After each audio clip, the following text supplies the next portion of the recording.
Its energy surrounds us and binds us. What's up, nerds, and welcome back to another Carbonite Convos reaction. Tonight we're going to be reacting to WandaVision Episode 5. It just released about 15 minutes ago. Luckily, Alec woke me up because I set my alarm for 2:30 p.m. instead of 2:30 a.m. So here we are about to start the episode. Alec, you ready to do this? Yeah, man. Hey, I may not have come in clutch for the first episode, but I got you on this one. So Exactly. We're at a really exciting point in the show now. We know that they are quote unquote trapped in this TV reality. TV reality sitcom. It's being monitored. We don't know exactly what's going on. We know it's pretty apparent that Wanda is in charge of it, that she controls almost everything going on in this little, I guess, pocket reality, you could call it. Sure. But like we always tell people, we're not here to theorize. We throw a little bit in there, but we give our comments. But we're really here just to share our experience watching these episodes with you. So we're just gonna get right into it. Unfortunately, Disney Plus is doing something a little weird right now, and we can't do group watch. So we're just gonna go old fashioned, press play at the exact same time. So Alec, we ready? Yes, sir. All right, so we are hitting play in 3, 2, 1, play. I mean, are you getting like Full House vibes right now? A little bit, except no mom. If you go to sleep, True. you will be my favorite twin. Come on now, darling, you know we love them both equally. Don't tell him that. No luck with Billy? Try reading to him. For some reason, Charles Darwin's The Descent of Man made him cry even harder. So, go to sleep, my babies.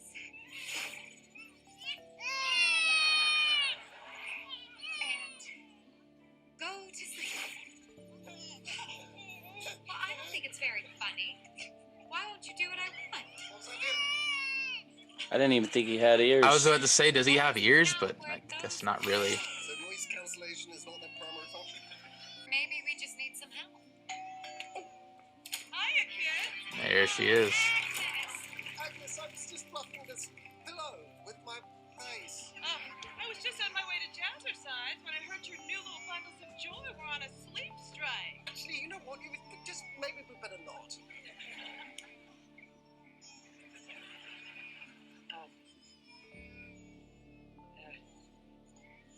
you want me to take that again?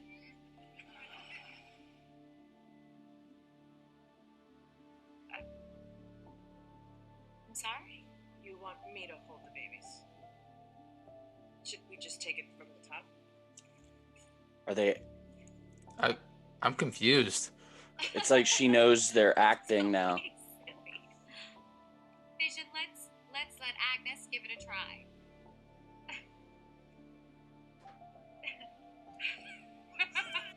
What was that about? What was what? What and that with Agnes just now? Well, I think she just got confused for a moment. She seems fine now. What did she say? The way she looked at you. How did she look at me? Why did... Oh, Lavender. It's supposed to have a calming effect. Ralph sprays it on me every night, but there's no taming this tiger. so strange. Oh, that's not fair. It's not Agnes's fault that she has an unusually high libido. Did you really not see what I saw? Oh, don't mind me. I'm just looking for your He's starting to darling. figure something out. Not for me. For the twins. What kind of babysitter do you think I am? They finally fell asleep. They're empty. And where are the twins? Mommy? Daddy? Kids. Can't control them. That's How hard you try. Wow. that's interesting. You can't control them. It's interesting because she didn't freak out that all of a sudden they were older. Well, she obviously knows. Yeah. Yeah, like, yeah, man, that's weird. That's super weird. because it's already known that Agnes has a much bigger part in this. Right. Whether it be through Mephisto or not, I can't really get into that in the House of all of that stuff because I'm not an expert on that stuff. But it's very weird to see what's going on. It's very interesting on Vision's behalf too because he's figuring more and more out. First thing you do remember. For sure. Pain. And then Wanda's voice in my head. Did you try to resist? There was this feeling keeping me down, this hopeless feeling, like drowning. It was grief. You can sit up now. And thanks to Captain Rambeau, we now have first-person intel from inside the Westview anomaly.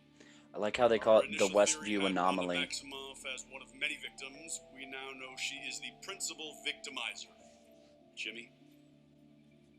Quick history on our subject. Born in Sokovia in 1989 to Irina and Oleg Maximoff, both killed during an air raid when Maximoff and her twin brother Pietro were 10. The twins were subsequently radicalized, volunteering at Hydra. It's an oversimplification of events, but yes. After... Wow.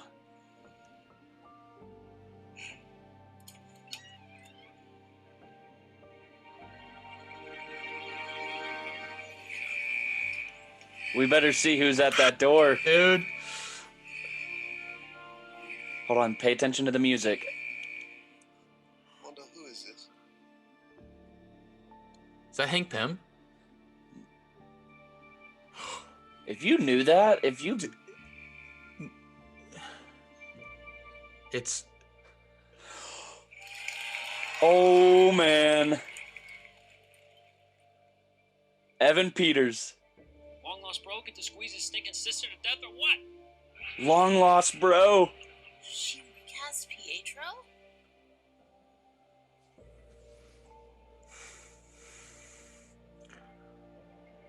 Pietro.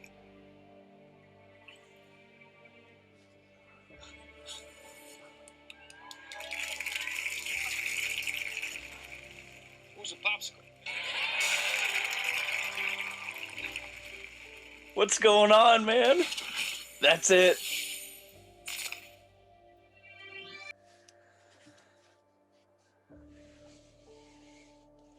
Okay, so let's quickly talk about that. So we have a Quicksilver,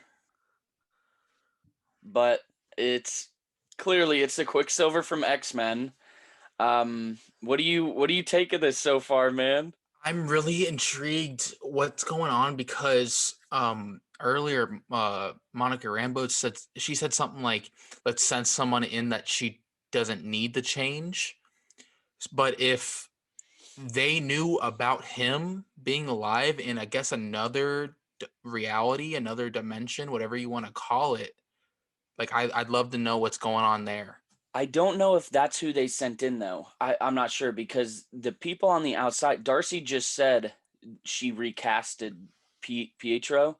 So it doesn't seem like they knew somebody would be there. True. Good point. I don't even know where to go from there. I like the whole Uncle Jesse vibe. Yeah. Oh, yeah, that is pretty cool. But let's talk about Vision for a minute. So we now know that is his... That's his corpse. It is his corpse, but I'm curious. You said it earlier, like talking about like the Mind Stone coming out of him. Is he in any way alive, in any capacity, because of the control he was able to have over Norm? If he was like completely being controlled by Wanda, she would know that he did that. Right. Yeah. So I keep going back to this, but in Infinity War, Bruce Banner says, Banner. Yeah. yes, if we take the stone out, there's still a lot of Vision left, perhaps the best parts. So maybe, what if everybody, because everybody thinks that this is the introduction of her as a villain. What if at some point because she knows this is wrong. She knows bringing people back from the dead in beings back from the dead is wrong. She knows that. What if maybe we're wrong in that she doesn't go off the rails, but that she can live with Vision without the stone? Maybe he is still alive. Maybe he can survive outside of Westview. She says she doesn't know how that started. Yeah. Which might explain what Agnes maybe taking advantage of her grieving and that's or whatever. Yeah, and I wish I knew all about the House of M, about Mephisto, about these characters that I see everybody bringing up. And I know a decent amount. Well, I know a beginner's amount now because I've looked it up since the show came out. But it definitely thinks like she was controlled into starting this whole thing. For what? We don't know. Maybe it was the twins. I want to know how she even recognized him being Pietro. I don't know. Because she knew who it was right away, obviously. But it's not the same Pietro. No. Dude, I don't know. I really don't know how to with something as mind-bending as this show. I don't know what to say because did you notice when a celebrity comes on a show, everybody claps, like somebody that everybody knows. When he came on, the whole, quote, studio audience, they were cheering. So even the audience knew who it was. But yeah, man, are we getting X-Men now? Are we getting dude, mutants? At first I thought it was Hank Pym, obviously, just because the hair. The gray For hair. a sec, I thought it was old Cap. Just because the gray hair, but I'm like, there's no way that would make no sense. Yeah. And then obviously we got Evan Peters. I was one episode off. Before our reaction episode 3, I said he was going to be in episode 4, but I was one off. I hope that's not what she meant when she was like, when Elizabeth Olsen said there's going to be a Luke Skywalker level appearance. I don't know. Because obviously, I don't think not, because if they're talking about sending someone in who doesn't need to change, I don't think anybody could compare to that anyways, because you can get into Star Wars on the different side. And if you want to see us react to Luke Skywalker being back, check out our Mandalorian Chapter 16 reaction. You could see me cry, as well as read the comments and see many men crying as well. But one thing before we go, how about Norm? That's very sad. And dude, there was a lot of intense situations in this episode. You see Vision's definitely, well, obviously, we've been saying it all along that he's starting to figure this out. He knows clearly, he says, what's outside of Westview? She won't tell him. There's this mistrust between them now, and that's not Well, they've never been hostile toward each other, except for maybe in Civil War for a little bit, but that wasn't a hatred, that were a disagreement. That was just, it was more of a disagreement than being on the opposite sides of the Accords. But like, it wasn't intense, like you're doing something wrong, I'm about to fight you to end it type of situation.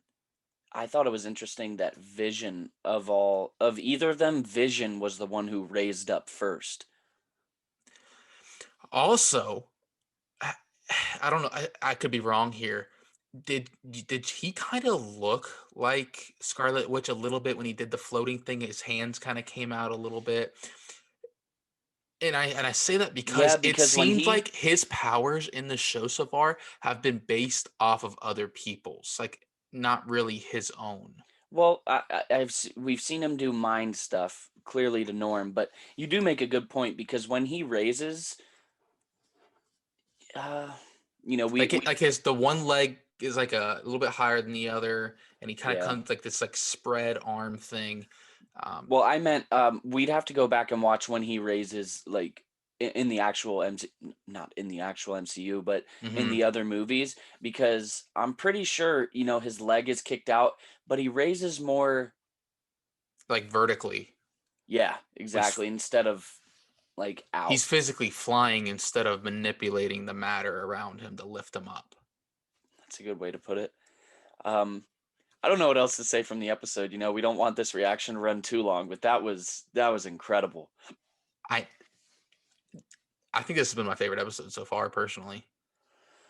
I don't know. It's a toss-up between 4 and 5, with Quicksilver coming in at the end. That definitely helps. And if we're getting someone else too, my bar is about to get set real high. Yeah. I saw someone mention the only I didn't think there was anybody that they could bring into this show that would have the same emotional reaction that Luke Skywalker brought coming back into Star Wars.